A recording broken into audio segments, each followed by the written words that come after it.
Hey, good morning. It's Tuesday. And on Tuesday, we often talk about a mindset. And so today, being National Chocolate Chip Cookie Day, what could be more fun? So fun is your Tuesday. I want you to choose fun for Tuesday. And the way I did that is I combined National Chocolate Chip Cookie Day with our challenge this month. Our challenge this month is to eat more fruits and vegetables.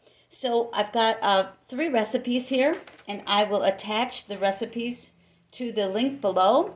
And they are for oatmeal and just oatmeal zucchini and just zucchini chocolate chip cookies. What a fun way to enjoy the idea of getting more fruits and vegetables into your day, a fun way to get the family involved, and it tastes good, and you're having some fun, and you're combining some fun ideas of chocolate chip cookie day as well as adding the fruits and vegetables. Another idea is to just put out a bowl, put in a pretty bowl, and put some easily accessible fruits. I've got blueberries here. Just put them on your desk at work, and so you can snack on that throughout the day.